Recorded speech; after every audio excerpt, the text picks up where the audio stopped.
Ya.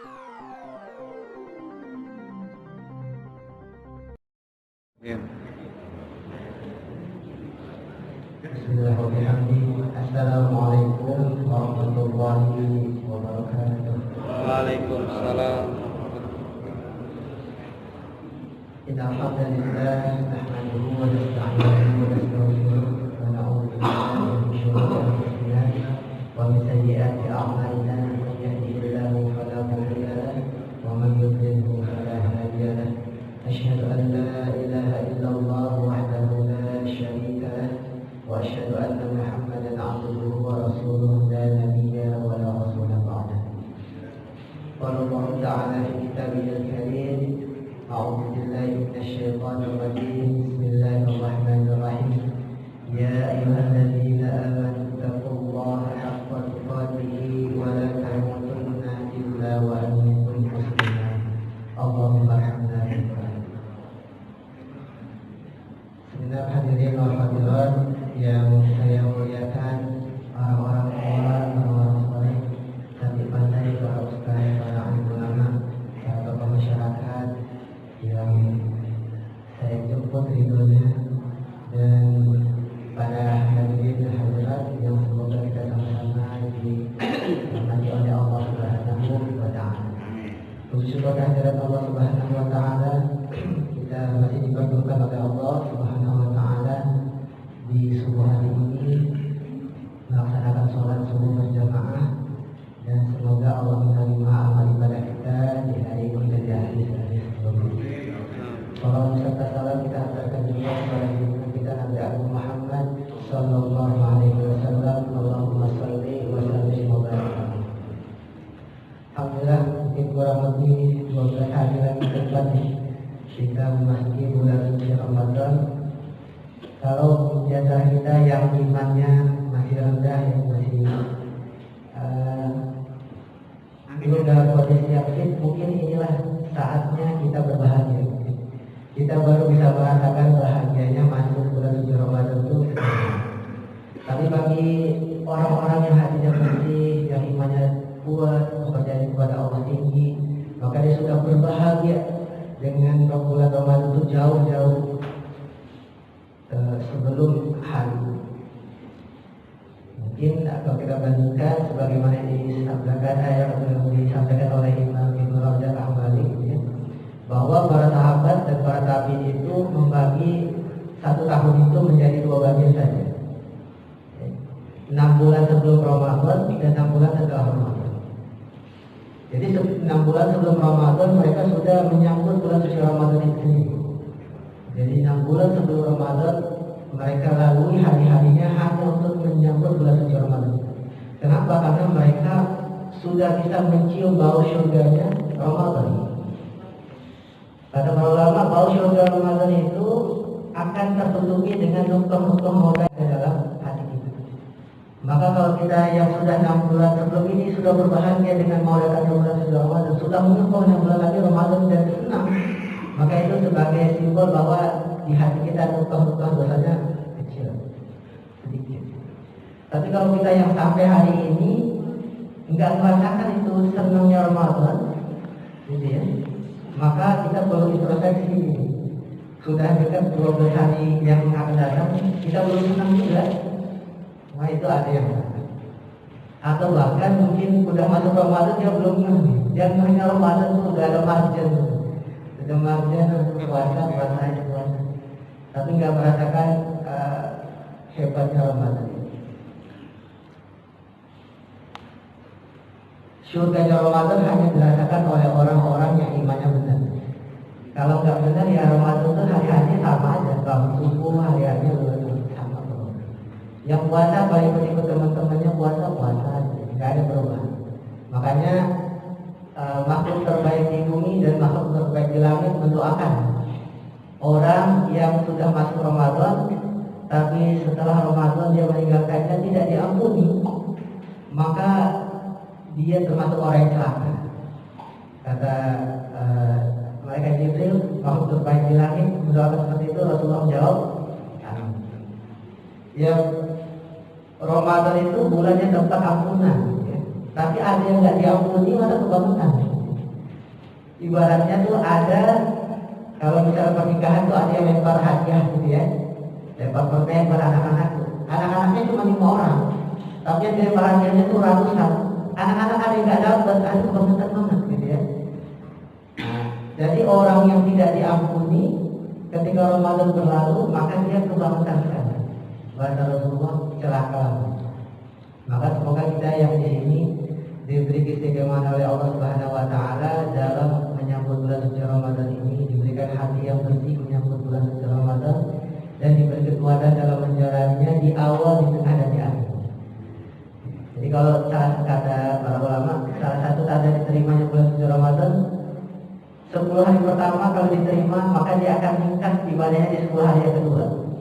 Kalau 10 hari yang kedua amal diterima, maka dia akan meningkat di 10 hari yang ketiga amalnya.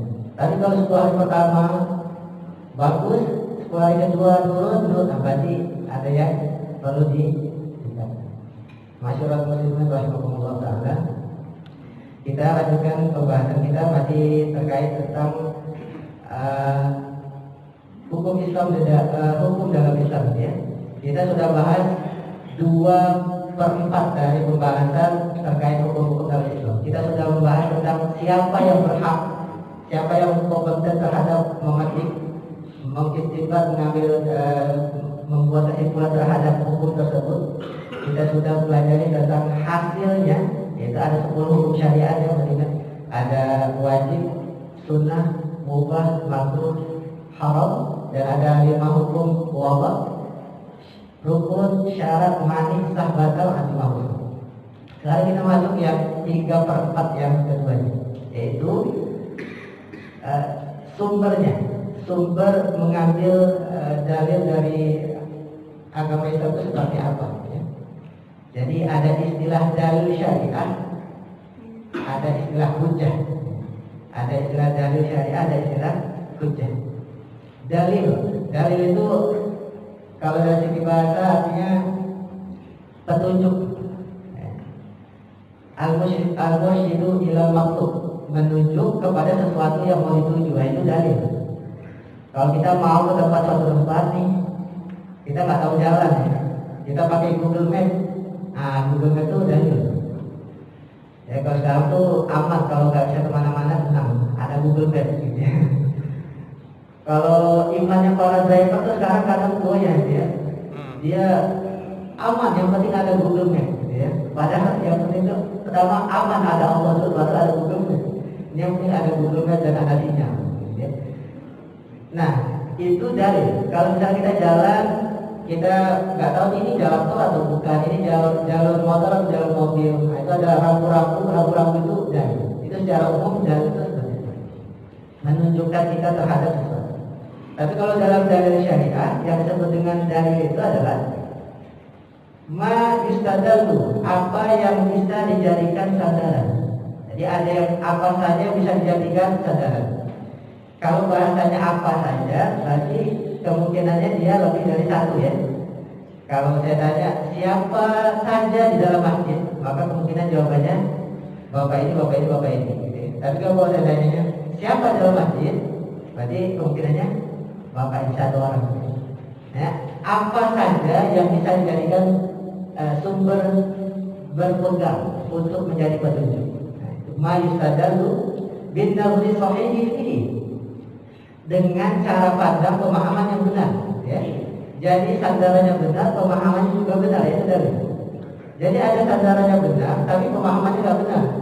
Misalnya ada orang yang jalan, tiba-tiba datang kepada bapak mengatakan sholat itu nggak wajib, bahkan dalam suatu keadaan sholat itu haram, nggak boleh kita kerjakan.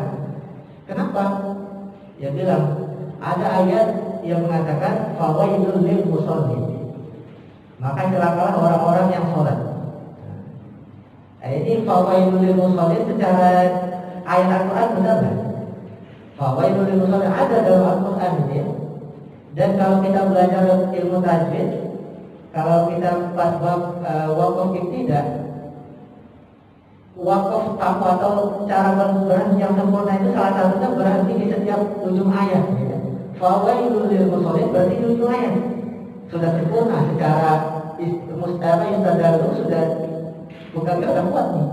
tapi dengan pemahaman yang salah maka dia tidak bisa dipakai, tidak bisa dijadikan dalil. Adapun fawaidul lil musallin, celakalah orang-orang yang sholat, itu betul, tetapi ada yang lainnya gitu ya. Ada yang lainnya ini menjadikan pemahamannya tidak benar. Maka pemahaman yang benar itu menjadi dasar juga terhadap dalil. Sandaran benar, pemahaman yang benar baru bisa menjadi dalil. Terhadap apa? Ala hukmi syar'iyyin amaliyin, terhadap hukum-hukum syariah yang sudah kita bahas. Jadi yang kita bahas itu hukum-hukum syariah 10 ini aja. Hukum syariah itu hanya 10. Wajib, sunnah, mubah, makruh, haram, syarat, rukun, mani, sah batal, azimah. Bid'ah ada masuk nggak bid'ah? Jadi bid'ah itu bukan hukum dia. Jadi kalau kita bilang ini bid'ah, maka ada pertanyaan selanjutnya, hukumnya bagaimana? Gitu ya. Jadi dalam Islam itu harus ada kelanjutannya, hukumnya bagaimana gitu ya. Ini bid'ah, tapi boleh nggak gitu ya? Ini bid'ah jadi wajib ada, ini bid'ah jadi sunnah ada, ini bid'ah jadi mubah ada, ini bid'ah jadi makruh ada, ini bid'ah jadi haram ada. Begitu yang disampaikan oleh ulama. Jadi ada hukumnya sendiri. Hukum itu nggak keluar dari 10. Ala sabil qat'i aw zanni, yang kemungkinannya cuma 2. Dia qat'i atau zanni aja. Jadi kriteria dalil itu ada 4 ya. Sadarannya benar, pemahamannya benar, tidak keluar dari 10 kriteria hukum, dan dia kemungkinannya cuma 2, qat'i atau zanni, pasti atau relatif. Kalau dia pasti, maka disitulah semua ulama sepakat, gitu ya. Tapi kalau dia zanni relatif, disitulah para ulama berbeda pendapat. Kadang dalam satu masalah besarnya sepakat, masalah di bawahnya ikhtilaf, gitu ya. Misalnya sholat subuh 2 rakaat, gitu ya. Sholat subuh 2 rakaat itu menurut siapa aja pasti 2 rakaat. Maka ketika kita bilang sholat subuh, kita nggak bisa bilang begini, sholat subuh itu menurut Imam Syafi'i 2 rakaat kan? Ya sholat subuh 2 rakaat gitu ya. Tetapi ketika dia zanni relatif, maka dia menjadi mazhab. Disitulah dia ada perbedaan pendapat. Misalnya sholat subuh pakai qunut atau enggak, gitu ya. Maka disitulah berbeda pendapat. Ada yang mengatakan pakai qunut, ada yang enggak. Dan yang paling benar siapa? Yang pakai qunut atau enggak? Maka dalam ikhtilaf para ulama yang muktabar, yang memang sudah diakui oleh semua ulama bahwa ini ulama muktabar, gitu ya. Imam Syafi'i, Imam Ahmad bin Hanbal, Imam Malik, Imam Abu Hanifah itu sudah muktabar dari berapa ratus tahun ya. Maka dia tidak bisa disebut dengan benar atau salah lagi. Dua-duanya benar, ya. Yang qunut benar, yang tak qunut benar. Tapi kadang kita kebablasan sekarang. Karena kita bisa koreksi Imam Syafi'i dengan dalil hum rijal nahnu rijal. Imam Syafi'i itu manusia, kita juga manusia, gitu ya. Tapi kualitasnya itu berbeda, gitu. Kita harus sadari itu. Bahwa dengan keutamaan Imam Syafi'i itu banyak sekali ya. Misalnya Imam Syafi'i itu terhadap hafalan Al-Qur'annya, para ulama mengatakan Imam Syafi'i itu hafalan Qur'annya seperti ada satu garis di depannya ya. Bapak bayangin ada kertas putih dikasih satu garis di depan, terus bapak lihat tuh garis. Kira-kira kalau ada kena tetesan air dikit, kelihatan jelas? Kelihatan jelas. Kalau garisnya bengkok dikit, kelihatan jelas? Kelihatan jelas. Begitu Imam Syafi'i hafal Qur'annya dari juz 1 sampai juz 30 itu seperti itu. Seperti satu garis di depan. Lancar sekali. Kita kadang baru 1 juz udah bingung mau bima tak malu atau khobir atau mau khobir bima tak malu nih. Yang mana nih? Jangan 1 juz ya. Yang teman-teman yang hafal surat Al-Mujadalah, surat Al-Mujadalah. Kadang bingung tuh. Ini wallahu khabirum bima ta'malun atau wallahu khabirum bima ta'malun khabir. Innal ladzina yuhadduna Allah wa rasulahu kubitu atau innal ladzina yuhadduna Allah wa rasulahu ulaika fil adzab. Ulaika hizbus syaitan atau ulaika hizbullah. Itu aja paling ketukar, baru satu surat benar. Imam Syafi'i itu satu Quran itu seperti lihat satu garis yang lurus lancar. Maka kalau kita bedakan bandingkan dengan kita, nggak mungkin sekali, gitu ya. Maka terkait pendapat ulama tidak ada lagi kita bisa komentar itu nggak benar, nggak bisa. Kalau kita memutuskan itu, maka kita seperti ya orang boleh aja ngakui, gitu. Tapi dia nggak diakui. Gitu. Bapak boleh diakui presiden, boleh. Bapak saya presiden Indonesia, tapi nggak diakui, nggak masuk deh apa. Begitu dalil ya. Dulu mungkin kita sering dengar mana dalil ente, mana dalil. Tapi sebenarnya ada istilah yang lebih tepat ketika kita menanyakan sandaran terhadap sesuatu amal. Itu dengan istilah yang lebih baik ketimbang dalil, yaitu hujjah. Ada dalil, ada hujjah. Jadi kalau dalil itu masih harus diverifikasi. Dalilnya itu seperti apa, kedudukannya seperti apa. Ketika dia sudah verified, sudah terverifikasi, bisa diamalkan, nah, maka dia menjadi hujjah. Nah, jadi hujjah itu sudah pasti dalil. Dalil belum tentu jadi hujjah. Bapak Ibu yang dirahmati Allah Subhanahu Wa Taala, dalam Islam kira-kira sumber hukum Islam yang bisa dijadikan dalil itu ada berapa, Pak? Kira-kira banyak ya. Para ulama membedakan jadi dua. Ada dalil yang disepakati, ada dalil yang diperselisihkan.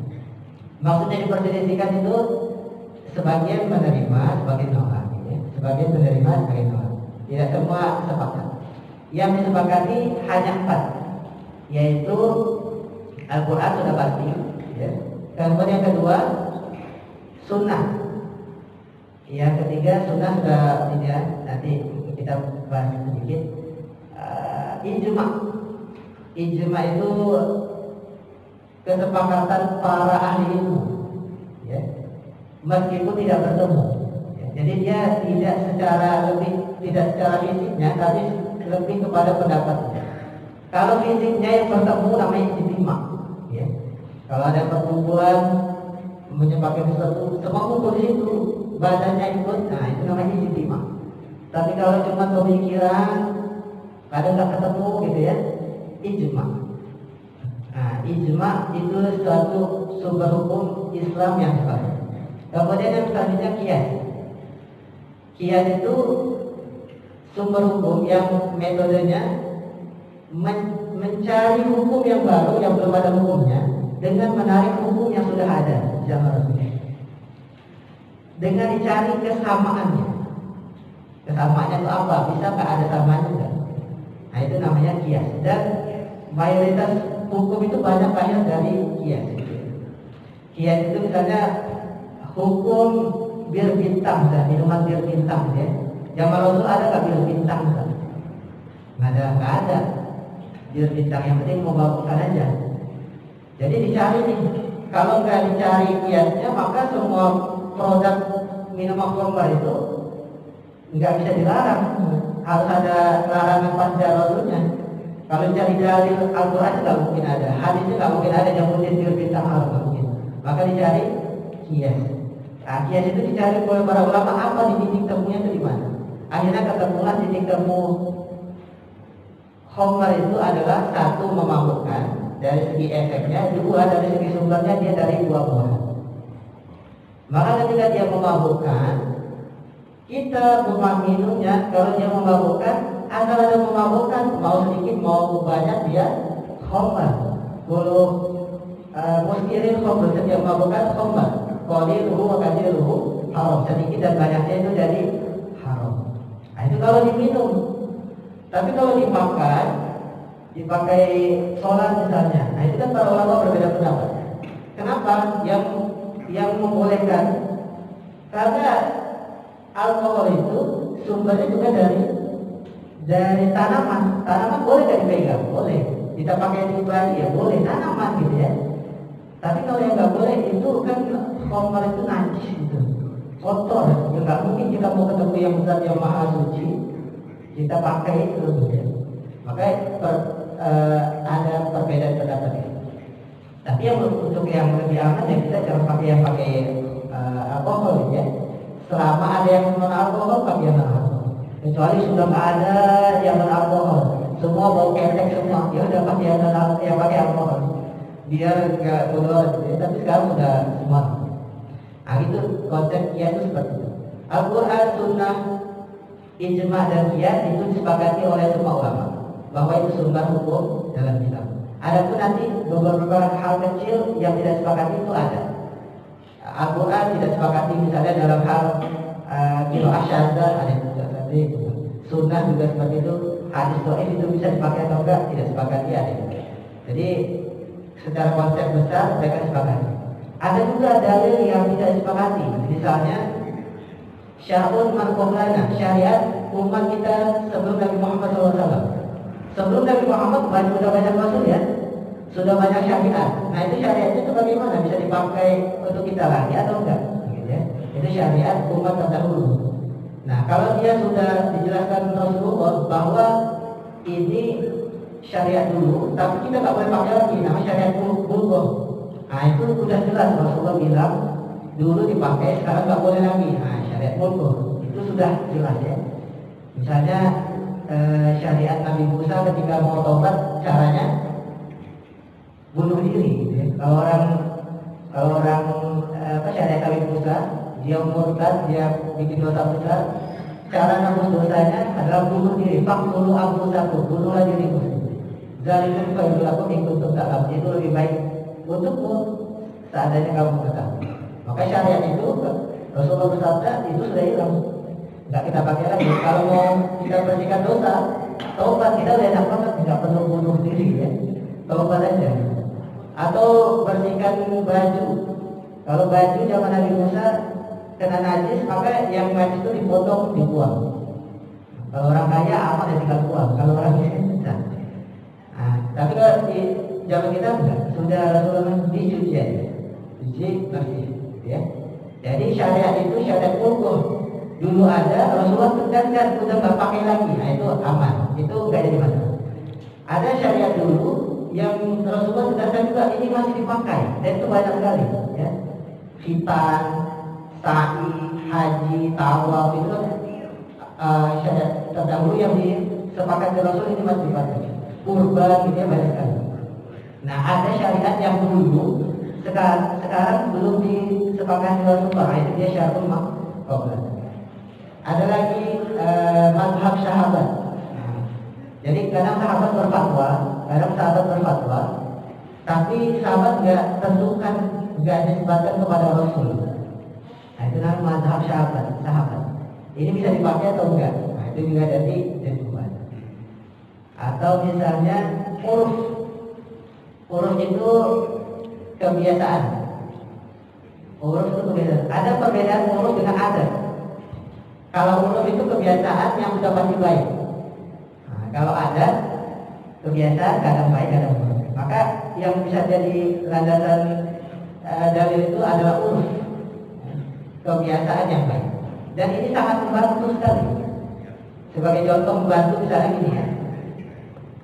Kalau kita lagi jalan perjalanan jauh gitu ya, mampir di pom bensin buat buang air misalnya, ke toilet gitu ya. Ke toiletnya itu Pak, bayar nggak? Bayar ya, bisa bayar. Tapi bayarnya sebelum atau sesudah? Sesudah ya.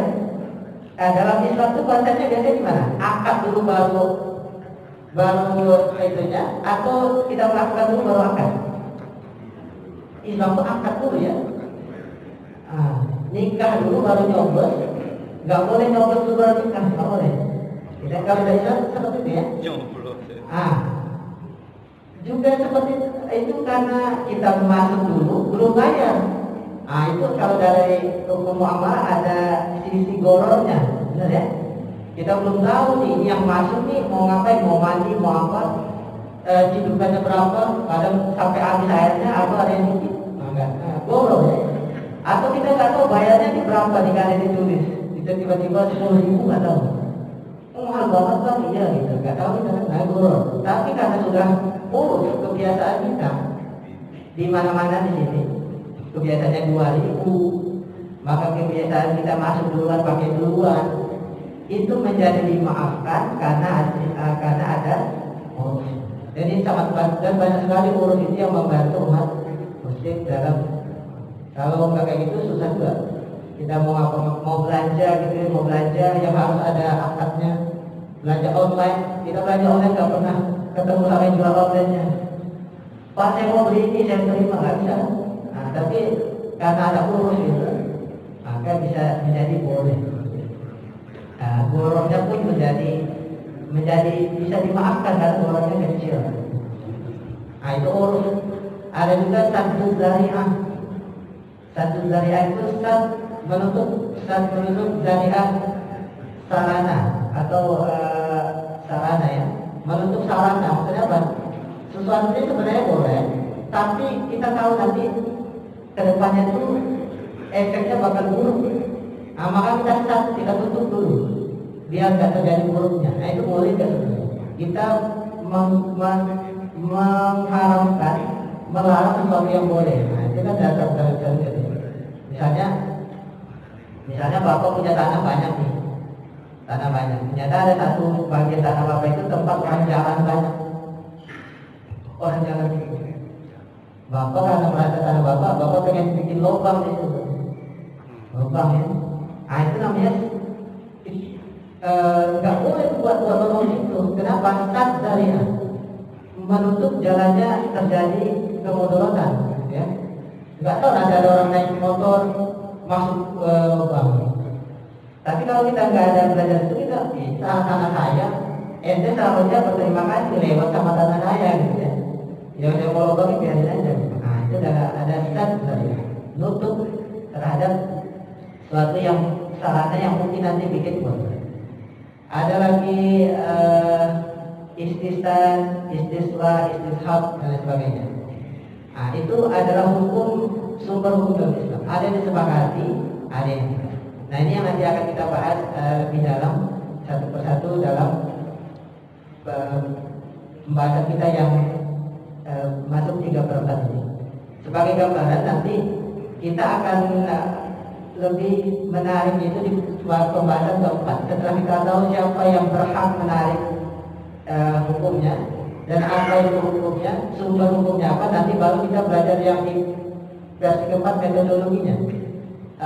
Istidlalnya bagaimana mempergunakan sumber hukum ini, ya. Ada 2 dalil yang kontradiktif, itu bagaimana kita belajar cara kerja para ulama mazhab. Misalnya sholat witir, boleh nggak Pak sholat witir itu satu malam 2 kali? Nggak boleh. Ya, Rasulullah mengatakan la witrani fi lailatin, nggak ada dua witir dalam satu malam. Tapi Rasulullah juga bersabda, tutuplah sholat sunnahmu dengan witir. Artinya sholat sunnah witir, sholat sunnah witir lagi.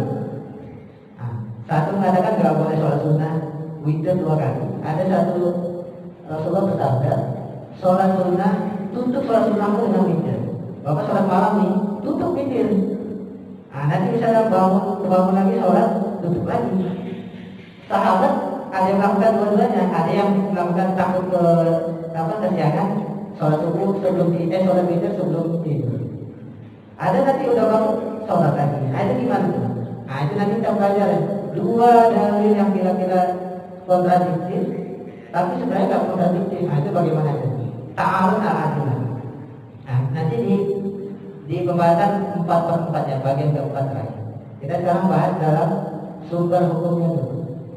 Yang kita bahas pertama Al-Quran, ya.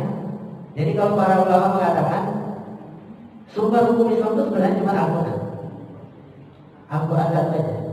Tapi Al-Quran ini melegitimasi adanya sunnah. Al-Quran melegitimasi adanya ijma, Al-Quran melegitimasi adanya qiyas dan lain sebagainya. Jadi secara konsep kita tuh cuma hukum dasar itu Al-Quran aja. Nah, itu yang membedakan kita dengan orang yang akidahnya sesat. Nah, akidahnya sesat misalnya gimana? Saya mau beramal itu dengan Al-Quran aja toh, nggak mau pakai hadis yang lain, apa yang lain. Hadis ini nggak mau pakai. Maka aliran itu dari dulu zaman Rasul sampai sekarang masih ada. Kalau dulu namanya Quraniyun ya. Kalau sekarang MUI menyebutnya aliran Inkarus Sunnah. Dia nggak pakai itu sunnah-sunnah, nggak pakai. Mau pengennya Al-Quran aja. Jadi semua amalnya itu maksain cari dalil jawaban itu ya maksain semua, gitu ya. Nah, dia nggak, nah itu akidah yang sesat. Dan MUI sudah keluarkan fatwanya itu aliran Ustaz Inkarus Sunnah. Jadi Al-Quran itu bisa dijadikan hujah dalam Islam dan satu-satunya. Apa itu Al-Quran? Yang kita bahas cuma sekedar Al-Quran itu apa dan bisa nggak jadi hujah cuma itu aja. Tapi terkait yang lain-lain pembahasan itu nanti di pembahasan Ustaz yang lain terhadap ulumul Quran karena banyak sekali ya. Nah, kita cuma bahas dia sebagai sumber hukum bisa nggak dan bagaimana penjelasannya. Al-Quran itu kalam Allah Taala, kalam Allah Subhanahu Wa Taala, al-munazzalu ala Muhammad SAW yang diturunkan kepada Nabi Muhammad SAW. Jadi kalau Allah yang diturunkan oleh Nabi Muhammad nggak disebut dengan Al-Quran meskipun sama-sama bacaan, ya. Meskipun sama-sama dibaca tapi namanya bukan Al-Quran. Binatil Arabiyah dengan bahasa Arab. Jadi Al-Quran itu yang bahasa Arabnya. Jadi selain bahasa Arab, misalnya ada ngaku Al-Quran bahasa Ibrani dan sebagainya, itu bukan Al-Quran. Atau misalnya Quran terjemah, terjemahannya itu bukan Al-Quran. Ya, karena Al-Quran itu dia bahasa Arab itu yang Al-Quran. Makanya ada ulama yang membolehkan ketika wanita sedang berhalangan itu masih boleh pegang Al-Quran dengan ketentuan dia bukan Al-Quran murni. Jadi Al-Quran yang dalamnya masih ada campuran yang lain. Misalnya terjemah Al-Quran itu berarti sudah campuran ya, bukan Al-Quran murni. Jadi untuk keadaan tertentu yang memaksa boleh perempuan yang sedang berhalangan pegang Al-Quran. Karena kalau nggak gitu repot anak-anak kita Pak yang sudah balik terus dia sekolah di pesantren, ya sekolah di pesantren hari-hari ada pelajaran hadis, ada pelajaran fikih, ada pelajaran Quran ya, pegang buku semua itu.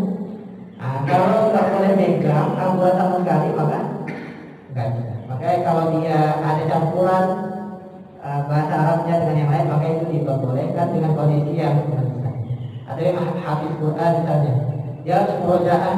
Kadang ada yang lupa dikit harus lihat, nah itu diperbolehkan. Itu ke Arabia. Al-Maqbulu bitawatur, dia nyampai secara mutawatir. Mutawatir itu dia diriwayatkan banyak, kemudian dari riwayat banyak disebar banyak. Bahasa kita mungkin gini, nggak mungkin orang menyalahinya, ya. Nggak mungkin orang mengingkarinya. Nah itu mutawatir. Saya misalnya nggak pernah ke luar negeri ya, nggak pernah ke Inggris misalnya. Walaupun saya nggak pernah ke Inggris, tapi saya tahu ada Inggris itu, gitu ya. Dan nggak mungkin ada yang mengingkari ada negara Inggris ya, meskipun nggak ke sana. Kenapa? Banyak informasi yang menyatakan kepada kita negara Inggris itu ada. Nah, seperti itu. Tawatir itu nggak mungkin bisa diingkari lagi. Karena saking banyaknya periwayatan, itu mutawatir. Wal mutahaddatts bil Arab, dan dia menantang orang Arab. Jadi ini yang membedakan hadis qudsi dengan Al-Quran. Hadis qudsi redaksi dari Allah, makna dari Allah, tetapi dia bukan mutahaddatts bil Arab. Jadi secara redaksi hadis qudsi dengan Al-Quran meskipun sama-sama wahyu dari Allah Subhanahu wa taala, redaksinya beda. Kalau Al-Quran itu gaya bahasanya tinggi, tujuannya bahwa mutahaddatts bil Arab. Nantangin orang Arab yang memang bahasa Arab dan bahasa Arab bisa tapi dia seperti ini. Ini mukjizat bukan buatan biasa dari Allah. Jadi ditantang sampai sekarang belum ada yang bisa membuat sebisa dengan Al-Quran. Bahkan ayat Al-Quran nantang langsung dengan ayat Faktu di surat ini.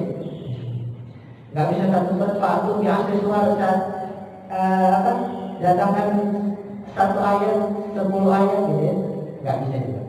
Nah itu Al-Quran. Kalau hadis qudsi dia tidak ditujukan untuk menantang Arab, maka bahasa hadis qudsi sama dengan bahasa hadis biasa. Ini indah zonni abdi bi, aku sesuai dengan bahasa hambaku, nggak ada gaya bahasa yang beda ya. Kalau Al-Quran sangat jelas. Wal muta'abbadu bitilawah, dan dia berpahala bernilai ibadah dengan membaca. Ini yang disebut dengan Al-Quran. Dia bisa menjadi sumber hukum Islam karena banyak sekali dalilnya. Bahkan Al-Quran itu sendiri melegitimasi dirinya bahwa Al-Quran ini bisa menjadi Al-Quran. Wa anzalna ilaika kitaba bil haqqi litahkuma bainan nasi bima arafallahu. Diturunkan Al-Quran ini dengan benar untuk menjadi hukum bagi sebagian manusia. Itu Al-Quran. Kita lanjut.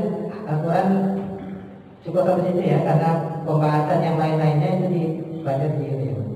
Sebagai sumber hukum dia sudah pasti, qat'i, dan dia bisa menjadi sumber. Yang kedua adalah sunnah. Sunnah Nabi SAW.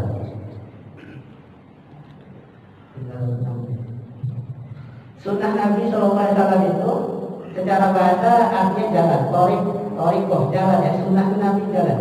Artinya jalan itu dia bisa jadi baik, bisa jadi buruk ya. Maka Rasulullah itu kadang bersabda, man sanna sunnatan hasanatan atau man sanna sunnatan sayyi'atan. Sunnah itu ada yang baik, ada yang buruk ya. Nah, jadi sunnah itu sendiri dia bisa berkonotasi baik, bisa berkonotasi buruk secara bahasa. Tapi kalau secara istilah, sunnah ini banyak dipakai dalam disiplin ilmu. Jadi kita satu kata yang sama kadang maknanya berbeda. Misalnya dari segi ilmu akidah, sunnah itu apa? Thariqatul mustaqimatul mahmudah, jalan yang lurus yang baik, atau dengan bahasa lain Islam. Nah itu sunnah. Islam itu adalah sunnah. Kita setiap hari baca Al-Fatihah, ihdinas siratal mustaqim. Tafsirannya apa? Siratal mustaqim itu Islam. Siratal ladzina an'amta 'alaihim ghairil maghdubi 'alaihim. Ghairil maghdubi 'alaihim bukan orang-orang yang dimurkai, itu tafsirannya orang Yahudi. Waladhdallin, orang yang sesat itu orang Nasrani. Maka sirat, jalan tadi itu dalam ilmu akidah disebut dengan Islam. Jadi jalan yang Rasulullah ajarkan terkait keimanan kepada Allah, bagaimana keimanan kita kepada Allah, itulah sunnah dalam ilmu akidah. Makanya dalam ilmu akidah kita yang mengikuti Rasulullah itu disebut dengan ahlus sunnah. Jadi bukan ahlul Islam, ahlus sunnah. Lawan dari ahlus sunnah apa? Maka disitulah ada istilah ahlul bid'ah.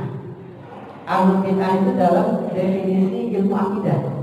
Jadi orang yang tidak sesuai dengan kepercayaan yang diajarkan oleh Rasulullah, dia masuk dalam ahlul bid'ah. Jadi ahlul bid'ah itu bukan dari hukum fikih. Karena hukum fikih itu nggak ada bid'ah. Yang dari kita baca, dia ada di hukum akidah. Bid'ah yang katakannya sama, tapi dengan penempatan yang berbeda. Sama seperti sunnah, sama-sama sunnah, tapi penempatannya berbeda. Jadi ahlul bid'ah. Cara ahlul bid'ah itu seperti apa? Kita beriman, misalnya. Ada percaya pada bodoh dan bodoh. Ada satu kelompok percaya bahwa semua yang terjadi di muka bumi ini atas kehendak manusia. Semua yang dikendalikan manusia. Kamu mau kaya, kerja, usaha, dan kaya. Kamu mau pintar, belajar. Kamu mau sehat, jaga kesehatan, gitu ya. Semua dikuasai oleh manusia. Maka iman seperti ini, iman yang batil, yang sesat.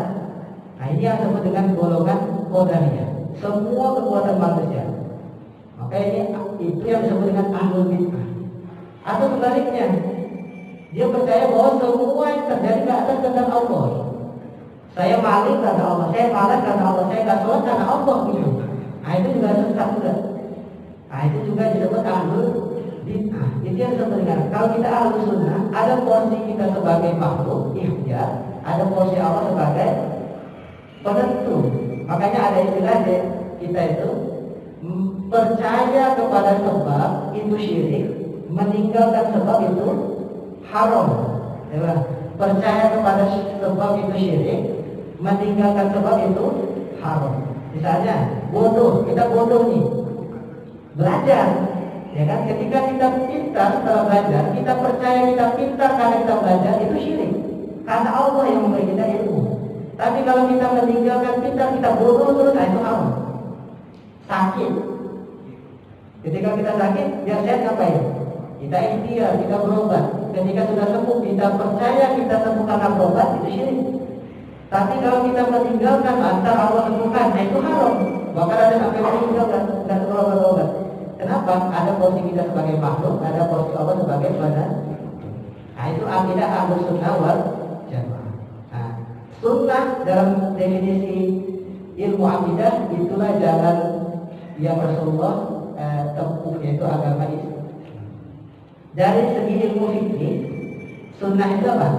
Dikerjakan berpahala, tidak dikerjakan tidak mengapa, tidak berdosa. Itu dalam definisi fikih, sama-sama sunnah. Jadi sama-sama sunnah tapi definisinya berbeda.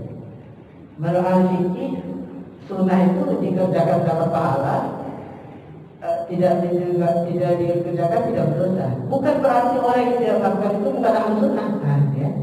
Walaupun dia tidak sholat sunnah, bukan berarti dia bukan ahlu sunnah. Karena ahlu sunnah itu tadi terkait akidah. Ya. Jadi nanti takutnya ada orang tak kunut, dia kunut nih, dia menyatakan kalau tak kunut ini tidak sesuai dengan ini. Bid'ah, ada yang kunut itu bid'ah, yang tahlilan itu bid'ah, maka dia ahlu bid'ah. Ahlu bid'ah itu bukan yang amalan fikih, tapi dia amalan akidah. Kemudian sunnah dalam definisi usul fikih atau ilmu hadis, ma'udifa ila Nabi SAW, apa yang disadarkan kepada Nabi Muhammad SAW. Semua yang disadarkan itu adalah kepada Nabi SAW. Nah, dari tiga sudut pandang, satu kata yang sama berbeda-beda. Akidah, sunnah itu adalah Islam dengan keimanan yang sesuai dengan Rasulullah ajarkan. Dari fikih, dia perbuatan berpahala dikerjakan, ditinggalkan tidak mengapa. Dari segi usul fikih atau ilmu hadis, semua yang disadarkan kepada Nabi itu sunnah. Pertanyaannya, sunnah sama hadis sama apa? Sunnah Nabi Muhammad SAW, hadis Nabi Muhammad SAW, kira-kira sama? Beda ya? Ada persamaan, ada perbedaan sedikit. Sama seperti tadi hujah sama dalil itu. Hujah itu maju satu langkah sedikit. Dalil belum tentu hujah sudah pasti ada. Hadis pun seperti itu. Sunnah sama hadis bedanya gini. Kalau sunnah itu sudah pasti disandarkan kepada Nabi Muhammad SAW, ya. Tapi kalau hadis, tanya dulu, hadisnya disandarkan kepada siapa? Kalau hadisnya disandarkan kepada Allah, namanya hadis kursi. Kalau hadisnya disandarkan kepada Rasulullah, namanya hadis marfu. Jadi kalau ada yang kita dengar hadis yang marfu, berarti itu hadis dari Rasulullah.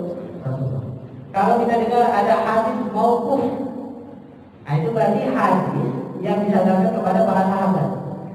Jadi kalau kita dengar was-sahih waqfuhu, yang benar itu adalah hadis mauquf, berarti dia hadis yang disandarkan kepada para sahabat.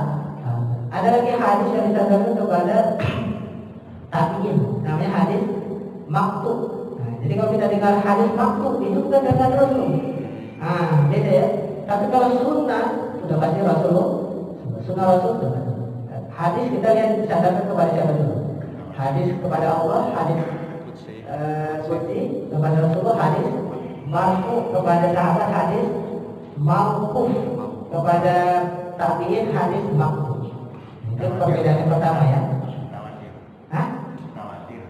Oh, hadis mutawatir. Di pembahasan selanjutnya ya. Kalau sunnah itu sudah verified, sudah bisa kita amalkan, sudah bisa kita terima langsung. Kalau sunnah disebutkan ini sunnah Rasulullah, berarti sudah verified.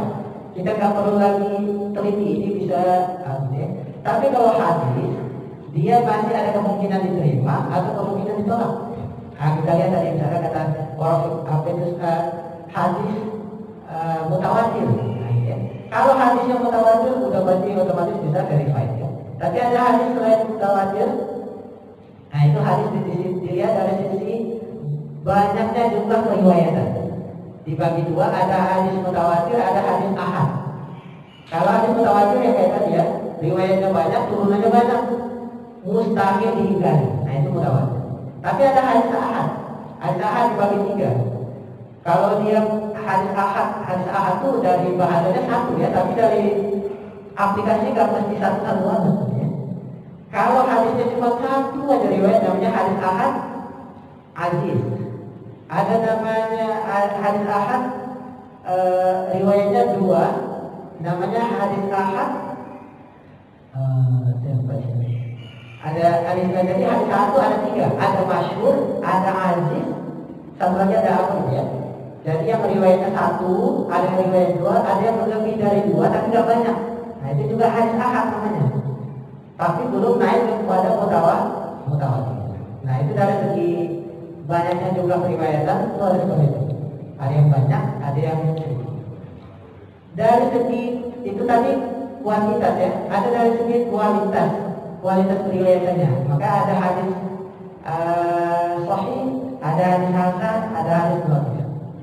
Nah, nanti ada hadis dari sisi matanya lemah, ada hadis dari sisi periwayatan lemah, jadi hadis muka, hadis maudhu, hadis mursal, hadis mudallas dan sebagainya banyak. Nah itu dilihat dulu hadis ini bisa diterima atau tidak. Berbeda dengan sunnah. Kalau sunnah sudah pasti verified. Itu bedanya sunnah dengan hadis. Yang satu disadarkan kepada Rasulullah langsung, itu sunnah. Yang satu lagi sudah verified. Tapi kalau hadis ditanya dulu sadarkan kepada siapa, dan juga dia bisa diterima atau tidak. Maka gini, kalau kita baca hadis, kita misalnya sekarang banyak buku yang kita belajar buku Sahih Bukhari atau kita buku Sahih Muslim dan sebagainya. Maka ketika kita baca hadis, kita harus berhati-hati. Karena kalau hadis itu dia belum tentu sunnah. Berbeda kalau kita baca kitab fikih. Kalau fikih itu sudah diolah, ini loh hukumnya gitu ya. Kalau hadis kita nggak punya kapasitas, kita baca tuh hadis, kita pakai aja tuh. Nah itu kita belum punya kapasitasnya. Maka dengan kata lain hati-hati membaca hadis, gitu ya. Nggak semua hadis bisa jadi sunnah.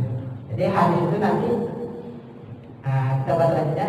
Kalau kita sudah ketemu hadis nih, dan dia sudah di-verify, sudah menjadi sunnah atau sunnah tasyrik yang sudah disyariatkan, maka dia jadi dua. Ada yang sunnah qauli yang Rasulullah tegaskan secara ucapan, ada yang sunnah fi'li dari Rasulullah, dari perbuatan Nabi. Yang qauli itu yang seperti yang kita membahas di hukum-hukum syariat itu. Misalnya kalau dia perkataannya itu tegas, maka dia kemungkinan besarnya kalau nggak wajib sunnah, gitu ya. Atau ini benar. Berarti kita cepat percepat sedikit. Jadi kalau dia sunnah qauli, kalau dia tegas dia jadinya wajib atau sunnah. Kalau dia tegas larangan berarti dia haram atau makruh. Kalau dia ikhtiar atau dia pilihan, maka dia statusnya kemungkinan menjadi mubah. Itu kalau dia jadi fi'il. Tapi kalau dari qauli, kalau dari fi'il perbuatan Nabi itu banyak klasifikasinya. Ada yang perbuatan Nabi khusus Nabi aja dia. Untuk Nabi haram bisa jadi, untuk kita nggak haram. Misalnya untuk Nabi haram, untuk kita nggak haram, misalnya makruh misalnya. Rasulullah itu haram, nggak boleh dilarang makan sesuatu yang baunya nggak sedap. Nah, ketika baca hadis itu jangan disangka kita nggak boleh juga, gitu ya. Nah, kita boleh makan bau nggak sedap itu, tapi hukumnya makruh kalau bersama-sama. Tapi kalau sendiri aja nggak apa-apa. Mau makan jengkol 1 kilo dalam kamar sendiri nggak apa-apa, ya kan? Nggak mandi 1 bulan dalam kamar sendiri nggak apa-apa, ya nggak ada ukuran, makruh aja. Tapi kalau dia beramai-ramai dia jadi makruh. Ada yang menurut Rasulullah itu bagi Rasulullah itu wajib, bagi kita nggak wajib. Misalnya ada 3 amalan bagi itu wajib, bagi makruh tidak, yaitu sholat witir, berkurban atau sholat duha. Nah itu bagi Rasulullah wajib, bagi kita ya, itu khusus ya. Ada yang jilbiyah, badan Rasulullah, fisik Rasulullah. Jadi fisik Rasulullah itu enggak dijadikan hujah untuk kita. Ya, misalnya Rasulullah itu putih ganteng, maka kita yang hitam kecil ya, bukan disebut ahlul bidah, enggak. Enggak sunnah bukan ya. Itu Rasulullah kisahnya yang seperti itu, maka kita enggak harus seperti itu. Ada Rasulullah orang Arab misalnya, maka ketika kita ikut sebagai adat Rasulullah itu tidak bernilai pahala. Ya. Misalnya Rasulullah itu makan kambing banyak kan, orang Arab makan kambing satu kambing mungkin 4 orang habis gitu. Kita mau ikut Rasulullah juga, kita beri kambing bahkan perempuan pun nggak habis. Nah, ketika kita makan kambing bernilai pahala apa? Yang enggak makan saja, kecuali kita niatkan saya mau ikut Rasulullah nih makan kambing, baru dapat nilai pahala. Atau terhadap makanan sesuatu yang Rasulullah memang bilang kalau buka makan pakai kurma, itu sudah dibilang, maka itu bernilai pahala. Kurang lebih seperti itu ya. Dari kita hadis kita sudah bahas Al-Quran dan Sunnah ya, bukan hadis dan sumber Sunnah. Maka ada Al-Quran dan Sunnah, nanti kita lanjut di selanjutnya ada pembahasan ijma, qiyas dan sumber hukum yang tidak disepakati. Ini karena waktu sudah lewat syuruknya. Ada pertanyaan kira-kira? Ya, ada pertanyaan? Oke, silakan. Tadi dijelaskan untuk Islam itu ada 10 ya sebenarnya. Ya. Jadi dijelaskan yang 6 sampai 10-nya. Oh, ada di YouTube. Nih, kebetulan saudara kita punya YouTube yang berkampungan. Udah subscribe. Pokoknya, lihat. Udah subscribe ya. intinya tuh rukun syarat mani sah batal al-mahfuz. Nanti insyaallah di YouTube Ada 50 menit.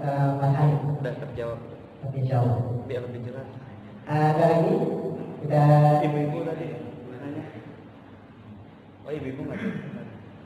Oke, kita cukupkan dengan hamdalah. Alhamdulillah rabbil alamin.